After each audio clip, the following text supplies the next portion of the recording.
విద్యుత్ ఛార్జీలు పెంచాడని చెప్పాను సరిపోతుంది. ఏమైనా పెడతాడు. జనసేన తెలుగుదేశం కలిసి ముఖ్యమంత్రిగా చంద్రబాబు నాయుడు గారు అయిన తర్వాత ఏ విధంగా బీసీలకు భరోసా కల్పించడం దాని గురించి జరగబోతుందో చెప్పడం కోసం ఇవాళ జేహోబీసీ ముఖ్యంగా ఏ విధంగా వాళ్ళని తప్పుడు కేసులు బనాయించి ఏ విధంగా బీసీల మీద దాడి జరుగుతుంది రాష్ట్రంలో, వాళ్ళకు ఒక చట్టబద్ధమైన భద్రత కావాలి, అట్లాగే వాళ్ళకు ఒక భరోసా కల్పించాలి, ఒక ధైర్యం కలిపిన ఉద్దేశంతో మా చంద్రబాబు నాయుడు గారు ఇది జేహోబీసీ అని పెట్టారు.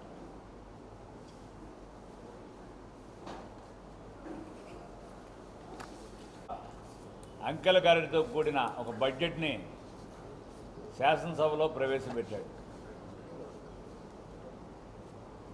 చూస్తూ ఉంటే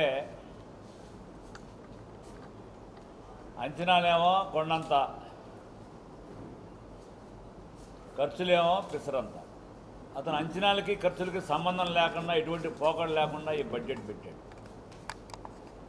అంతకుముందు 13,000 కోట్లు రెవెన్యూ లోటు ఉండేది, దాన్నే 44,000 కోట్లకు పెంచాడు. అట్లాగే ద్రవ్యోల్బణం లేఅవుట్ 35,000 కోట్ల నుంచి 60,000 కోట్లకు పెంచాడు. పన్నులు బాధుడు తప్ప ఈ బడ్జెట్లో కొత్తగా ప్రజలకి మేలు జరిగే అంశాలు ఏమీ లేవు. అట్లాగే ప్రస్తుతం ఏపీ అప్పులు 11.58 లక్షల కోట్లు ఉంది. అట్లాగే మద్యం బాండ్లు 16,000 కోట్లు, కార్పొరేషన్ హామీలు 1,10,000 కోట్లు, కార్పొరేషన్ తనఖాలు 94,000 కోట్లు, డిస్కమ్ బకాయిలు 27,244 కోట్లు, కాంట్రాక్టులు అయితే పెండింగ్ బిల్లు 95,400 కోట్లు. అసలు ఈ కాంట్రాక్టులు ఇంకేం పని చేస్తారు? వాళ్ళు దివాలా తీసి వెళ్ళిపోతారు ఈ రాష్ట్రం నుంచి.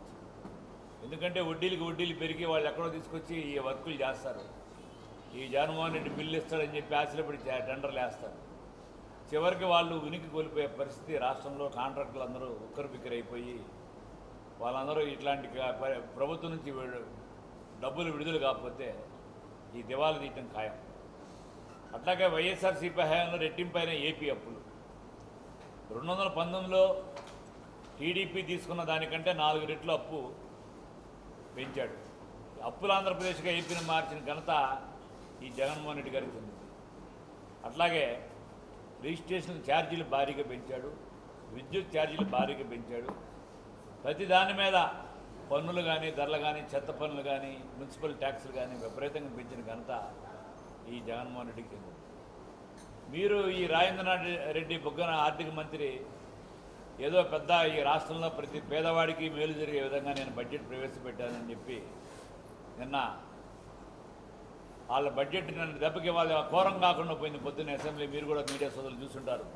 ఓన్లీ 4-5 సభ్యులే వచ్చారు, కోరం కాల. మీరు అర్థం చేసుకున్న వాళ్ళ యొక్క అటెండెన్స్ ఏ విధంగా ఉందో.